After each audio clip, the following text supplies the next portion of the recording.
వీని కొరకు క్రొవ్విన పశువును వీని అంటాడు ఎవడని ఇట్లా వధించి తీర్చే అని చెప్పాను. అందుకు అతడు కుమారుడా నీవెల్లప్పుడు నాతో కూడా ఉన్నావు, నావన్నీ నీవే కదా అని మందలిస్తున్నాడు.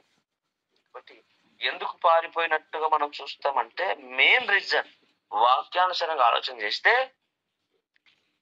ఇంట్లో అన్నదమ్ములకు పడిరాకనే గాని తండ్రి చాలా ప్రేమ కలిగినాడు, తల్లి మంచిది, సకల భోగాలు అనుభవిస్తున్న తమ్ముడు ఎందుకు అంత మంచిగా ఇంట్లో ఉండలేకపోయిండు అంటే అన్నకు తమ్మునికి పడిరాకే ఇక్కడ పోయినాక సమస్తం కోల్పోయి బుద్ధి లేక కోల్పోయాడా, ఏం జరిగిందో ఇక్కడ అన్నదమ్ములకు మనకు సమస్య తెలియదు కానీ ఇద్దరికి పడిరాకే. అందుకే పడిరాకనే మనం విడిపోతాం ఇంట్లోకేంటి, పడిరాకే. ఈరోజు నువ్వు నేను ఎందుకంటే మనకి ఇష్టం లేకనే, నువ్వంటే నాకు ఇష్టం లేక, నువ్వంటే నాకు ప్రేమ లేకనే దూరం అవుతా ఉంటాం. నీకు నిజంగా ఇష్టం ఉంటే అతడు తప్పు చేసినా ఒప్పు చేసినా క్షమించి దగ్గర తీసుకుంటాం. అందుకే ఇద్దరికి వైరు స్టార్ట్ అయింది ఇంట్లో. మరి ఎలా స్టార్ట్ అయింది అంటే అది ఆది నుంచి వస్తున్న క్రియ. ఎందుకు ఆదాము కాలంలో జరిగింది, ఏబేలుకు కయ్యనుకు జరిగిన కథనే ఇక్కడ జరుగుతుంటుంది. అందుకే ఇప్పుడు మన ఇంట్లో ఏం జరుగుతుంది, అన్నదమ్ములకు ఒకే గిన్నె తింటాం, ఒకే డ్రెస్ వేసుకుంటాం, వీలైతే ఒకే డ్రైవ్ వేసుకుంటాం, ఒకే దుప్పటి కప్పుకొని పండుకుంటాం. కానీ ఏమైతుందో ఏమో తెలియదు, పెద్దగా అయిపోయినాక భర్త శత్రువులుగా ఒకరినొకరు చంపుకునే రేంజ్ కి. శత్రువు అంటే ఏ నుంచో రాడండి, ఏ దుబాయ్ నుంచో అమెరికా నుంచి రాడండి, నీ ఎంగిలి పాలు తాగినోడు నీ శత్రువు, నీ ఇంట్లోనే నీకు శత్రువు. మనకి ఇంట్లో శత్రువులు అంటే నీ భార్య నీ శత్రువు, నీ శరీరమే నీ శత్రువు. భార్య ఎవరంటే నీలో సగ భాగము నీ భార్య. నీ శత్రువు ఎవరంటే ఒక్కొక్కసారి మీరు మాట్లాడితే, మీరు ఎదురు మాట్లాడితే మేము సావాలన్నా మేము సంపాలన అర్థం కాక పిచ్చోళం అయిపోతాం. స్తోత్రం చెప్పగలరా? అటువంటి కథ అది లెక్క. ఇప్పుడు ఈ లెక్కకు రండి, ఈ లెక్కకు వస్తే 5:53 అవుతుంది. ఈ లెక్క ఏం చెప్పమంటారు ఇప్పుడు నన్ను? అయినప్పటికీ ఒక మాట చెప్దాం, ఓకేనా? స్తోత్రం, హల్లెలూయా. మీరు వీడియోలు ఆన్ చేయకపోతే 6 గంటలకి మీరు ఆన్ చేయకపోతే ఇంకా మీరు పండుకోరని అనుకుందా, మేలుకుందని అనుకుందా? మీరు 5 గంటలకు ఒకవేళ 4 గంటలకు ఆన్ చేయలేరు, కొంచెం పడక మీద ఉన్నారేమో అనుకుంటా. ఏమైతుంది ప్రభులో కానీ లేవలేని పరిస్థితి నేను అనుకుంటా. 4:30కు లేవలేరు అంటే ఇంకా కొంచెం పండుకున్నదను కునికేదను అనుకున్నామేమో అనుకుంటా. 5 గంటలకు గీడంగా లేవలేకపోయారంటే ఇంకేదన్నా బలహీనత అనుకుంటా. 6 గంటలకు లేకపోతే మిమ్మల్ని ఏ చంద్రకొలతో కొట్టాలనో నాకు తెలియదు. కరెంట్ లేకపోతే లేవడానికి దీనికి వీడియోలు అయితే ఆన్ ఉన్నాయా? ఆన్ చేసిన.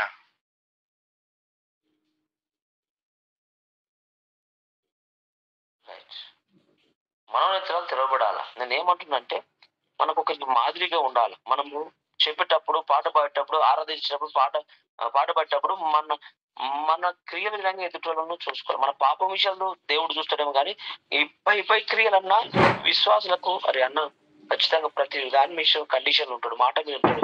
అని దీన్ని బట్టి ఎదుటోనికి కొంచెం మనస్ఫూర్తి రావాలని చూడండి. 4 నుంచి ఇష్టపరన్న ఆన్ చేసుకొని బైబుల్ ఒళ్ళే పెట్టుకొని కూర్చొని మీకు కావాలంటే చూడండి. అంటే భక్తి ఉన్న జీవితం వేరుంటదండి. అది నువ్వు విన్నా చెప్పు, నువ్వు విన్నా సోది చెప్పు, నేను అస్సలైన సోది. యేసు ప్రభు హృదయం ఉంటే ఆ జీవితమే వేరుంటది. యేసు ప్రభు లేని జీవితాలు ఇవన్నీ, ఈ తెరసాటు జీవితాలు అంతా. ఏమంటే కరెంట్ లేదు, ఈ కరెంట్ లేని విషయాలు, లేకపోతే నీళ్లు పడుతున్నా, అది పడుతున్నా. దేవుడిని ఆరాధించేటప్పుడు నువ్వు తింటేప్పుడు నీళ్ళు పడతావా? తింటేప్పుడు కరెంట్ పోతే బుక్ ఆపి కరెంట్ వచ్చినాక తింటా భార్య ఏమని కిచెన్ లో పెట్టు అంటావు. ఏమన్నా కరెంట్ పోయినా కుక్కుతూనే ఉంటావు. ఈ సోది ముచ్చట్లు ఎందుకు చెప్తారు పోయి నాకు అర్థం కాదు. 6 గంటలకు అయినప్పటికీ పడక విషయం లేకపోతే పొద్దుగల అనవసరంగా నోరు ఇబ్బంది ఇప్పిస్తారు. మంచిది, దేవునికి మహిమ కలుగును గాక. పాటలు ప్రార్థన చేసేటప్పుడేమో కన్నీళ్ళు గారుతుంటే ఓ అమ్మో పరిశుద్ధులు లేక ప్రార్థన చేస్తారు. ఈ కథలు చూస్తే ఇట్టుంటాయి. స్తోత్రం చెప్పుకోండి ఒకసారి మీకు మీరు. హల్లెలూయా. రైట్. క్రిస్మస్ సందర్భంలో ఒక్క మాట చెప్పి నేను ముగిస్తానండి, ఎందుకంటే ఇక సమయం లేదు. కానీ ఈ రోజు మీకు అందరికి తెలిసిన మాటలే, కానీ కొన్ని తెలియని విషయాలు అయినాక మీకు వస్తాయి. మీరు గుర్తుపెట్టుకోండి, మీరు పేపర్ తో రాసుకోండి. నేను చెప్పుతున్న ప్రతి దాంట్లో కొత్త విషయాలు రాకపోతే నాకు చెప్పిన ఈ రోజు మాకు ఒక్క విషయం కొత్త విషయం రాలేదు, మేము ఇన్న విషయాలు వచ్చినా చెప్పండి. చెబితే నేను ఇంకా కొత్త చెప్పడానికి ట్రై చేస్తా. ఒకవేళ నిజంగా నాకు కొత్తవి తెలిసిన అంటే అది నాకు చెప్పండి. నేను ఇంకా ప్రయాసపడడానికి కష్టపడతారు. ఎందుకు తెలుసా? బైబిల్ సముద్రం, ఎంత చెప్పినా కొత్తదనమే. కాబట్టి ఈ రోజు కొత్త విషయాలు ఒక 2, 3 అన్నా మీకు టచ్ అయితాయి ఈ కొద్ది నిమిషాల్లో. కొన్ని తెలిసిన విషయాలు నేను బోధించుకుంటూ వస్తా. ప్రపంచం అంతా బోధిస్తుంది, మీరు వినుకుంటూ వచ్చారు. మీరు సడన్గా ఎన్నిసార్లు ఈ మాట విన్నారు, బోధించిన వారుగా ఉండొచ్చు అని నేను నమ్ముచున్నాను. రైట్. క్రిస్మస్ పండుగ అనేది ప్రపంచం అంతా చేసుకునేది, అది మీకు తెలుసు, ప్రపంచమే చెప్తుంది.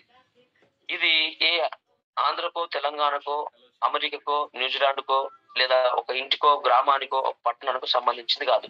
యావత్ ప్రపంచం అంతా చేసుకునే పండుగ ఏదైతే ఉన్నదో అదే క్రిస్మస్ పండుగ. ఇది యావత్ ప్రపంచం అంతా చేసుకుంటది అనమాట. యావత్ ప్రపంచం అంతా చేసుకుంటది. ఇప్పుడు ఇది మీకు తెలుసు. రెండోది, మరి ఎన్ని రోజులు చేసుకుంటారు ఈ పండుగ? సరే, యావత్ ప్రపంచం అంతా చేసుకుంటది నమ్ముతున్నాం. ఎన్ని రోజులు చేసుకోవాలి మరి? అన్ని పండుగలు ఎన్ని రోజులు ఉంటాయి? దసరా ఎన్ని రోజులు ఉంటది? ఒక రోజు. క్రిస్మస్ ఎన్ని రోజులు? అది సంక్రాంతి ఎన్ని రోజులు ఉంటది? 3 days కదా. కనుమ, భోగి, సంథింగ్ ఏదో అంటారు కదా, మకర. అంటే గుర్తుపెట్టుకోనండి, సంక్రాంతి 3 days చేస్తారు. 3 పతంగులు అయితే 15 రోజుల ముందే ఎగిరేస్తుంటారు. మళ్ళా పండుగ అయిపోయినాక దాన్ని చేయరు ఇక. మ్యాక్సిమం అయితే 3 days. కనుమ, భోగి, మకర అనేది అంటారు, నాకు తెలియదు, అట్లా తప్పు పట్టకండి. ఆ రోజు 3 రోజుల విధంగా ముగ్గులు వేస్తా ఉంటారు, రంగులు వేస్తా ఉంటారు. 3 days. ఇది 3 రోజులు జరుగుతుంది. ఇంకా వేరే వేరే పండుగలు ఇలా శివరాత్రి అనేది ఎట్లా జరుగుతుందంటే 1 day లేదా 2 రోజులు. ఒక రోజు ఫాస్టింగ్ పడతారు, నెక్స్ట్ డే దాన్ని విడిచిపెడతారు. ఇలా ఇంకా మనకు తెలియని హిందూ పండుగలు ఇంకా పెద్ద పెద్దగా మనకు అంత హిందువుల కోసం తెలియదు. ఆ హిందువులు ఉన్నప్పటికీ మనం ఏనాడు భక్తి ఉన్నది, ఏనాడు కొబ్బరికాయలు కొట్టి, ఏనాడు గుళ్ళకు పోయినాం మనం అని ఏదో చెప్పుకొని మురుసుడు, చూసి మురుసుడు చెప్పుకొని ఏడుచు తప్ప మన బతికేడే సక్కలేదు. అందకపోయినా మన సక్కలేదు. హిందువులు అంటావు కానీ ఏనాడు గుడికి పోయినది లేదు, ఏనాడు కొబ్బరికాయ కొట్టింది లేదు, ఏనాడు శనివారం వస్తే శంకరుని మొక్కింది లేదు, సోమవారం వస్తే శివుని మొక్కింది లేదు, శుక్రవారం వస్తే ఇక, గురువారం వస్తే సాయిబాబా టెంపుల్. ఏదో అది చెప్పుకుంటూ తిరిగినాం అంతే. అట్లా భక్తి లేదు. ఇంట్లోకి వచ్చినాక భక్తి సరిగ్గా ఉన్నదంటవా? ఇంట్లో చక్కగా సరిగ్గా లేదు. ఇంట్లో ఏం లేదు. ఏంది అక్కడ ఉన్న భక్తే, తిమోతి, నీ అవ్వైన లోహిలోని ఆత్మ నీ మీదకి దిగినట్టుగా, మీ అమ్మలోని దిగినట్టుగా మన మీదకి ఏనాడు దిగలేదు. ఎందుకంటే అక్కడ ఉన్న ఆత్మ ఇక్కడ దిగుతుంది. అక్కడ లేదు దరిద్రమే, ఇక్కడ దరిద్రమే. అంతేనా కాదా? అక్కడ నువ్వు చూడండి, అపోస్తల కార్యం 10 ఉంటది. అక్కడ ఆ భక్తి పరులు యథార్థంగా గుళ్ళను కట్టుకొని ఆరాధిస్తుంటే, స్తుతిస్తుండగా వారికి బోధ చెప్తే అదే భక్తి రిటర్న్ గా యేసు ప్రభు మీదకి దిగింది. ఏదైనా తెలవక భక్తి చేసినావు, నువ్వు నిజంగా తెలిస్తే భక్తి చేసిన మాత్రం ఇలా పరిపూర్ణంగా ఉంటావు. నీ మనసులో ప్రేమించే మనసు లేదనుకో, నువ్వు ఎవరిని ప్రేమిస్తే ఎవరిని ప్రేమించవు. అది ప్రేమ నీకు లేదని కాదు, నీకు ఆది నుంచి నీ హృదయంలో ప్రేమ రాలేదు అంటే ప్రేమించే ఆత్మను మొలిపించే చెట్టు, ఆ ప్రేమను ఇచ్చిన దేవుడు నీలో రాలేడు. ఫస్ట్ యేసు ప్రభు కనుక నీకు ప్రేమ కలిగిన దేవుడు నీలో ఉంటే పాపినైనా క్షమిస్తావు, తప్పు చేసిన బ్రదర్ తెలుసు తెలుగు చేసినట్టు క్షమిస్తున్నాను అంటావు. ఎందుకంటే ఆ క్షమించే దేవుడు నీలో లేడు. ఫస్ట్ దట్ మీన్ అర్థం చేసుకోవాలి. ఏదైనా అది రానందుకే ఈ దరిద్రం అంతా. ఇప్పుడు నువ్వు వీడియోలు ఎందుకు ఆన్ చేస్తావు? ఎందుకు నీకు ఇంట్రెస్ట్ లేదు? బైబుల్ పెట్టుకుని యథార్థం చేసుకుంటే నీకు ఇష్టం లేదు దేవుణ్ణి ఆరాధించడం, బైబుల్ చదవడం, అంత పరిపూర్ణంగా దేవుని మీద నువ్వు లేవు. నీకు ఇప్పుడు అంతా లోక సంబంధమైన మీద ఆశ. ఇప్పుడు ఎక్కడ బయటకు పోదాం, ఏం చేస్తాం, పనులు దొమ్మదా, ఏం కిచెన్లో అవుతున్నారు, ఇదే నీ నేత్రాశ, జీవబుడంబం. కానీ అరే ఒక గంట సేపు అన్నా ఈ అసలు ఒక దేవుడికి ఒక గంట సేపు ఇస్తే ఏమైంది? ఈ 23 గంటలు నేనే అనుభవిస్తున్నాను కదా. నిద్ర అనో, తిండి అనో, పని అనో, జాబ్ అనో, భార్య అనో, పిల్లలనో. మరి ఒక గంట ఇస్తే ఏమైందని ఎప్పుడైనా ఇట్లా బైబుల్ పెట్టుకుని ఒక గంట 2 గంటలు యథార్థం కూర్చునేవా? ఖచ్చితంగా కూర్చోలేము. మనం సంఘంలో కూర్చోలేము, ఇడ కూర్చోలేము. కానీ అదే ఒక డాక్టర్ దగ్గర పోయి అపార్ట్మెంట్ కొరకు 2-3 గంటలు కూర్చుంటావు, బస్ కోసం 3-4 గంటలు కూర్చుంటావు. నువ్వు పనికి దాని రాని కోసం 12 గంటలు అయినా కూర్చుంటావు. కానీ పనికొచ్చే దానికోసం ఒక్క నిమిషం కూడా కూర్చోవు. ఎందుకంటే నీలో పనికొచ్చే ఆత్మ లేదు. అది నీలోనైనా, నాలోనైనా, ఎవరినైనా. ఆ మాట మనం గుర్తుపెట్టుకోవాలి. రెండో మాటకు వస్తున్నా. యేసుక్రీస్తు పండుగ మాత్రం ఎగ్జాక్ట్ 30 days ఉంటుందండి. అన్ని 2 రోజులు, 3 రోజులు, 4 రోజులు ఉంటుండొచ్చేమో కానీ క్రిస్మస్ పండుగ అనేది ఇంచుమించు అనలేము కానీ ఎగ్జాక్ట్ గా 30 రోజులు ఉంటుంది. ఎందుకు అంటే December 1 స్టార్ట్ అయిన పండుగ ఇంచుమించు న్యూ ఇయర్ వరకు ఈ క్రిస్మస్ సెలబ్రేషన్స్ ఉంటాయి. 30 days వరకు క్రిస్మస్ పండుగ. అంటే 30 రోజులు నెలంతా చేసుకునే పండుగ ఏదైతే ఉన్నదో అదే దట్ ఈస్ ఏ క్రిస్మస్. దీని మించిన పండుగ లేదు. యావత్ ప్రపంచం అంతా చేసుకునేది. అది మీకు తెలుసు. నేనంటాను, ఈ యేసు ప్రభు పుట్టుక నువ్వు నేను అనుకున్నంత అనుకోకుండా జరగలేదు. ఏదో అన్ఎక్స్పెక్టెడ్ గా జరగలేదు. నేను బిడ్డ పుడతా అనుకున్న కొడుకు పుట్టిండు, నేను ఊహించలేనే. అసలు నాకు పెళ్ళే కాదనుకున్న పుట్టిరే. ఈ సోది డైలాగులు ఉన్నాయి యేసుప్రభు దగ్గర. ఆయన పుట్టుక ఇది ఆది నుండి చెప్పబడుతున్నది. ఒకడు వస్తాడు, మీ పాపల కొరకు చచ్చిపోతాడు, వాడు తిరిగి లేస్తాడు, ఆయనే పరిశుద్ధుడు అని ఆది కాలము నుంచి అనంత కాలము నుంచి చెబుతున్న మాటల ప్రకారమే ఆయన వచ్చాడు. అందుకే మీరు చూడండి, కీర్తన గ్రంథము 40వ కీర్తన 7వ వచనము ఒకసారి చదవగలరా? కీర్తనలు నేను చదువుతాను, త్వరగా తెరిస్తే మీరు చూడండి. ఎందుకంటే చూడండి, నేను చదువుతున్నాను. 40వ కీర్తన 7వ వచనం. అప్పుడు పుస్తకపు చుట్టలో నన్ను గూర్చిన రాయబడిన ప్రకారము నేను వచ్చి ఉన్నాను. చూడండి, నీ గురించి నా గురించి ఎక్కడ రాయబడలేదు వస్తానని. ఆయన గ్రంథం రాసుకున్నాడు, ఆ గ్రంథం ఆయన దగ్గరనే ఉంది. అది ఆయనకు తప్ప ఇంకెవరికి తెలియదు. నీ రాకడ, నీ పుట్టుక, నువ్వు ఎవరు కడుపులో పుట్టాలా, ఏ ఊర్లో పుట్టాలా, ఎక్కడ పుట్టాలా, నీకు ఎవరు భార్య రావాలి, ఎంతమంది నీకు సంతానం రావాలి, నువ్వు ఎప్పుడు చచ్చిపోవాలి, నేను ఎక్కడ పాతి పెట్టబడతారో అవన్నీ రాశాడు. కానీ ఆయన ఎవరికి చెప్పాలి ఆ విషయాలు? అవి మరుగై పెట్టాడు. ఇప్పుడు నేను అడిగిన అనుకో, నేను భూమి మీదకి పంపిస్తున్నా, ఎవరింటిలోకి పంపించదు, ఎవరి గర్భంలోకి పంపించదు మనం అనుకో, మనం డక్కలో మాలో మాదిగోని ఎంచుకుంటామా? ఓ బిల్ గేట్స్ని ఎంచుకుంటాం. మన అడిగి పంపినాడు. ఆయన అనంత ప్రణాళిక చొప్పున ఆయన ఆలోచన ప్రకారం భూమి మీదకి నేను పంపాడు. అందుకే అవి రాసుకున్నాడు. నా దినము ఒకటైన కాకమునిపే నీ గ్రంథంలో లిఖితమైన రాసుకున్నాడు. ఆయన మనకి ఇవ్వలేడు, ఆ పుస్తకం మనకి ఇవ్వలేడు. ఆయన దగ్గరనే భద్రంగా పెట్టుకున్నాడు. ఎందుకంటే ఆ పుస్తకం మనకి ఇచ్చిన అనుకో, దాన్ని బట్టి ఒకవేళ మన చరిత్ర ముందే చదువుకుంటాం. ఇప్పుడు నాకు యాక్సిడెంట్ అవుతుంది, ఇప్పుడు నేను చచ్చిపోతా, ఇప్పుడు నేను ఇలా ఉంటా, అంతా మనకు అర్థమైపోతుంది. ఎందుకంటే ఈ మాట మీకు బైబిల్ ఎక్కడ కనబడుతుంది తెలుసా? గుర్తు చేస్తుంది చూడండి. ఏదేను వనములో ఆదాము గారు పండు తిన్న తర్వాత ఆయన తండ్రి అయిన దేవుడు, కుమారుడైన దేవుడు భూమి మీదకి వచ్చేవాడు. ఆదాము మనలో ఒకని వంటి వాడు, ఆయను వాడు నిరంతరము జీవిస్తాడేమో అనుకొని కెరుబు షెరుబులను తోటకు పెట్టినా లేదా? అంటే అతడు పండు తిన్నాక మహిమగల పొందాడు. సావు లేదు ఆదాము గారికి. ఎందుకు? ఆ పండు తిన్నాక ఈ జీవవృక్ష ఫలం నేను తిన్నాను అనుకో, ఆ ఏదైనా వాటిలో ఎన్ని చెట్లు ఉన్నాయి? జీవవృక్ష ఫలం ఉంది, మరణకు సంబంధించిన పండు ఉంది. ఇంటున్నారా ఇంటలేరా? ఏమో, మీరు యథార్థంగా వింటే వాక్యానుసారంగా మీకు అర్థమైతే నేను వాక్యం చెప్తా. ఎందుకంటే నేను చాలా ప్రయాసపడి కష్టపడి చాలా లోతైన మర్మాలు తీసుకొస్తున్నాయి. మీరు ఇదే ఇన్నట్టు ఇప్పుడు బుక్కడు వచ్చినట్టు ఇంటి ముంగట గిరి అన్నట్టు అమ్మ బియ్యం లేప అన్నట్టు అన్నాను అనుకో, నేను సత్యం చెప్పు వాక్యం గుర్తుపెట్టుకోండి. ఇదే వాక్యం ఏడ చెప్పినా ఏడ వినిచినా మంచి కానుక పెట్టి తొలిస్తారు నన్ను. ఈ వాక్యం విషయం అయితే నేను కాంప్రమైజ్ కాను. నా మాటల్లో కొంచెం అటు ఇటు ఉండొచ్చు, గద్దింపులు అటు ఇటు ఉండొచ్చు, కానీ వాక్యం విషయం అయితే నేను సచ్చిన కాంప్రమైజ్ కాను. కాబట్టి చెప్తున్నాను, ఏదేను వనంలో ఆదాము అవ్వలు పండు తిన్న తర్వాత దేవుడు వారిని బయటికి వెళ్ళగొట్టిన తర్వాత మళ్ళా వచ్చి క్షమించాలి, ఆ ఏదేను వనం పండు తిన్న తర్వాత అందులోనే ఉన్నారు. అందుకంటే ఎందుకు వెళ్ళగొట్టాడు దేవుడు అంటే, ఇందులోనే ఉండి మళ్ళా జీవవృక్ష ఫలము తిని నిరంతరము వీళ్ళు మనలోనే ఉంటారేమో అని దేవుడు ఒక రకంగా ఆలోచన చేసుకొని వారికి బయటికి ఎల్లగొట్టి మరల రాకుండా కెరుబు షెరుబులను కంచె వేసేశాడు. అందుకే దేవుడు కనుక నీ చరిత్ర నా చరిత్ర ఆ లిఖితం కలిగిన పుస్తకం 139 కీర్తన ఉంటుంది, 16-17 వచనంలో. ఆ పుస్తకాన్ని కనుక మనకి ఇచ్చినుంటే మనం ఎవరికైనా మాట వింటామా? ఇప్పుడే ఎవరికి ఇట్టలేము. నీ చరిత్ర మొత్తం నీకు తెలిసిన ఎవరికైనా వింటావా? ఎవరికి నువ్వు. కాబట్టి అది మరుగై పెట్టాడు దేవుడు. అందుకే దేవుని చరిత్ర అట్లా కాదండి.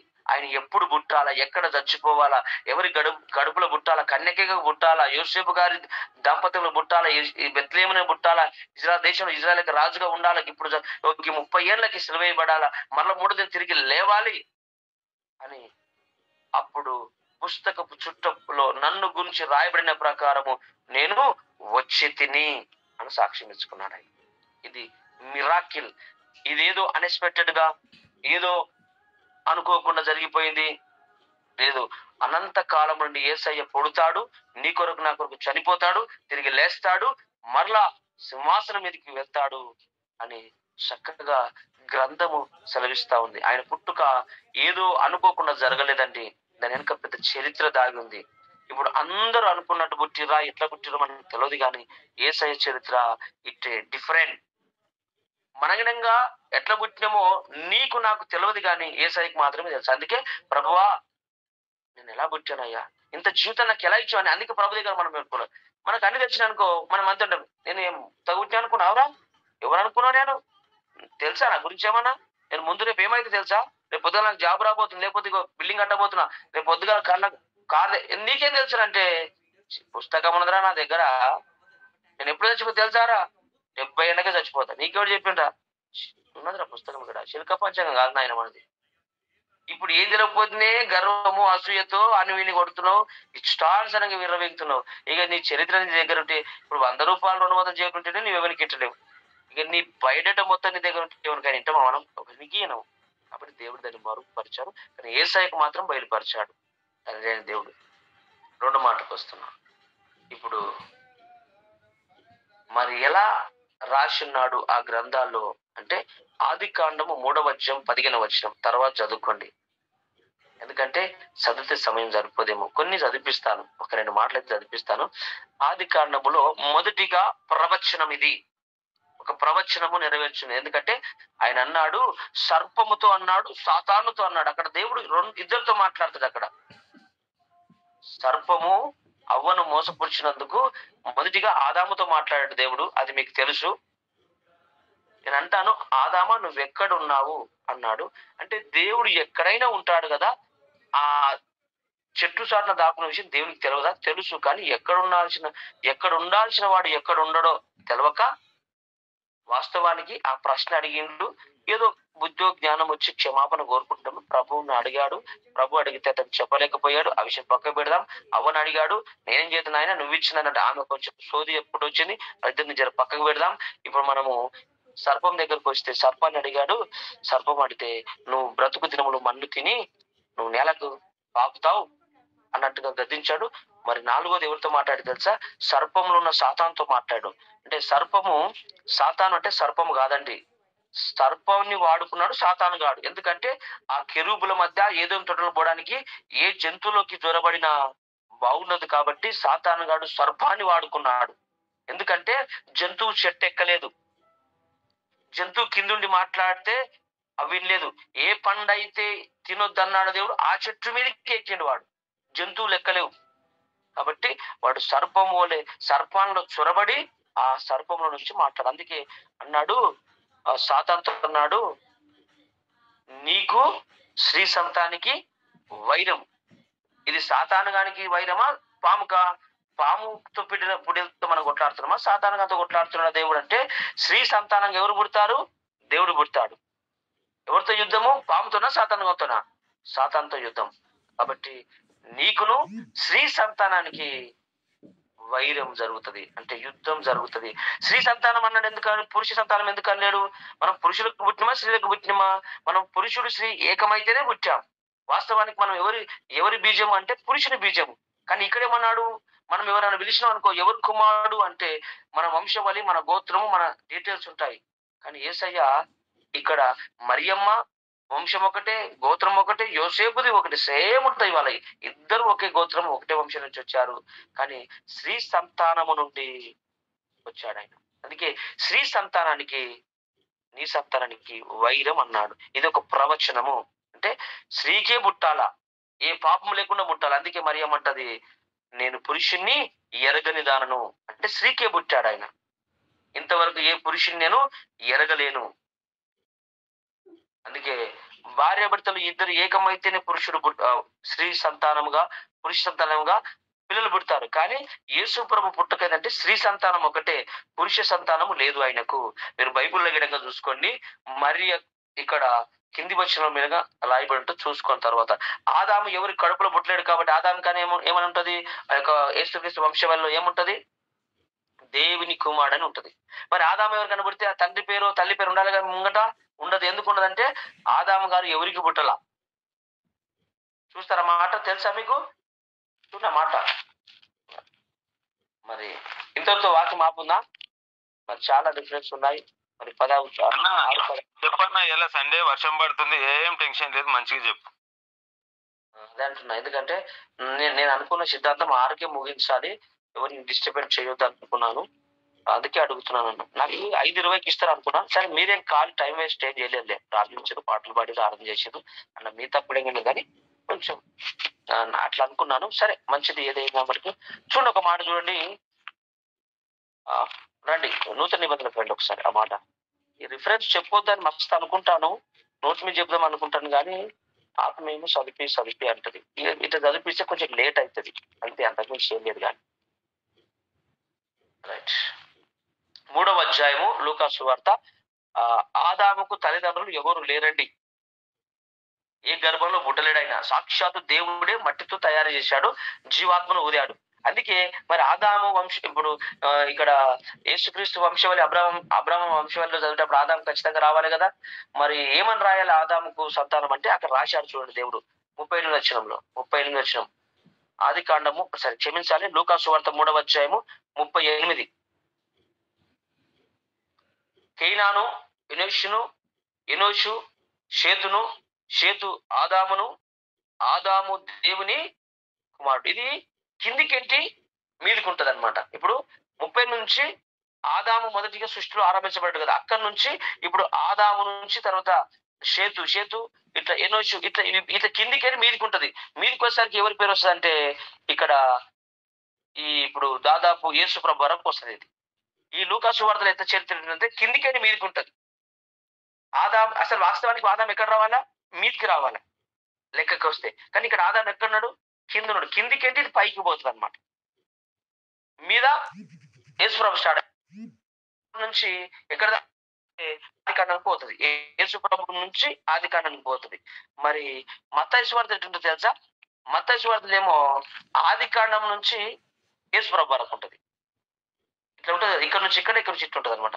అంటే ఆ గ్రంథకర్తలు అట్లా రాసుకున్నారు అనమాట అవి. ఇది ఇప్పుడు ఇక్కడేమో చూడండి మత్తయి సువార్తలో మరి యేసుప్రభు పుట్టుకెట్లను చూడండి ఒకసారి. మత్తయి సువార్తలో చూడండి ఒకసారి. జస్ట్ స్పీడ్ అవుతుందా, స్లోలీ అవుతుందా? మత్తయి సువార్తలో చూడండి. అందరికీ 99% .9% అందరికీ పురుష సంతానం, పురుషుడు. ఇగో యూదా ఇతను గాను, యాకోబు ఇతను గాను, ఇగో ఇస్సాకు ఇతను గాని, సంథింగ్ ఇట్లా ఉంటది. కానీ యేసు ప్రభు ఒక దగ్గరికి వచ్చేసరికి డిఫరెంట్ ఉంటది వాక్యం. ఆ మాట చదువుతున్నా చూడండి 16లో. యాకోబు మరియా భర్త అయిన యోసేపును కనెను, ఆమె యందు క్రీస్తు అనబడిన యేసు పుట్టెను. ఎవరి యందు? ఇక్కడ యోసేపుకు యేసు పుట్టెను అని ఉండాలి వాస్తవానికి, కానీ లేదు అక్కడ. మరియకు యేసు పుట్టెను అని ఉంది. అంటే యోసేపు ప్రమేయం ఏమీ లేదు. అందుకే ఆమె ఏమన్నది? నేను పురుషుని ఎరగని దానను, ఇది నాకు ఎలాగూ జరుగునంటే స్త్రీ సంతానానికి పుడుతుంది. ప్రవచనం ఎక్కడ నెరవేర్చబడ్డది? ఆది కాండము చెప్పాలా ఎన్ని అధ్యాయంలో చదివిన మనము? 3వ అధ్యాయము 15వ వచనములో స్త్రీ సంతానానికి నీ సంతానానికి వైరము అనగా సాతానుకు స్త్రీ సంతానానికి ఎవరు పుట్టారు? యేసు పుట్టాడు. ఇప్పుడు కొట్లాడంత ఎవరికి? మనం సేపులు ఉన్నామండి. మన కొరకు యుద్ధము చేస్తుంది ఎవరు? దేవుడే. అది ఒక ప్రవచనం క్లియరా? గుర్తుపెట్టుకుని. ఇది అన్ఎక్స్పెక్టెడ్ గా అయ్యో నేను అనుకోలేనండి, మీరు వస్తారని నాకు, లేకపోతే దోకిలా లేకే తుమ్మాయి ఆతే ఫోన్ నైకాతే కదా. అనుకోకుండా బుట్టలా ఏసయ్య ఒక ప్రణాళికలో, ఒక సిద్ధాంతంగా, ఒక నియమ నిబంధనలో చరిత్ర సెలవిచ్చిన ఆయన కొరకు ఇలా పుడతాడని. రెండో మాట సంఖ్యాకాండములో 24:17 చదవద్దు. 17 చివరి లైన్ లో ఏముంటదంటే యాకోబులో నక్షత్రము ఉదయించను అంటే నక్షత్రం. యేసుప్రభు పుట్టినప్పుడు ఏం కనబడుతుంది?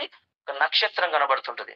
అంటే యాకోబులో ఉదయిస్తుంది అన్నప్పుడు ఆ నక్షత్రాన్ని బట్టే మన ముగ్గురు జ్ఞానులు, ముగ్గురు అని ఉన్నది అక్కడ, కానీ ఎంతమంది వచ్చారో తెలియదు.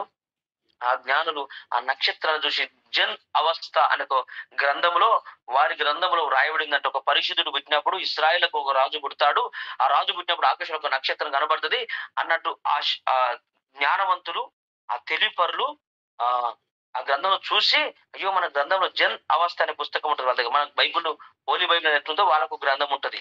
ప్రతి ఒక్కరికి ఒక శిక్కులకు ఒక గ్రంథం ఉంటది, ముస్లింలకు ఒక గ్రంథం ఇట్లా ఉంటుంది మనకు తెలుసు కదా. వాళ్ళకు ఒక గ్రంథం, దాని పేరు జన్ అవస్థ అనే గ్రంథంలో చదివారంట వాళ్ళు.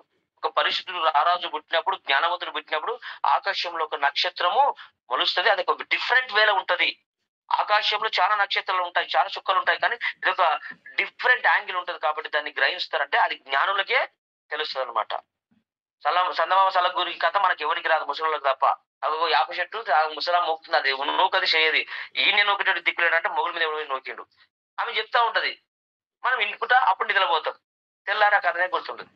అట్లా ఇది కథ కాదండి, ఇది వాస్తవము. ఆ నక్షత్రం పుట్టినప్పుడు ఈ జ్ఞానులు వస్తున్నట్టు ఇక్కడ ఎక్కడ రాయబడింది? సంఖ్యాకాండము చెప్పాలా 24 అధ్యాయము 17 వచ్చినట్టు తర్వాత చదువుకోండి, ఓకేనా? చదువుతారా మరి? మీరు త్వరగా చెప్తే చదివితేనేమో బాగుంటది.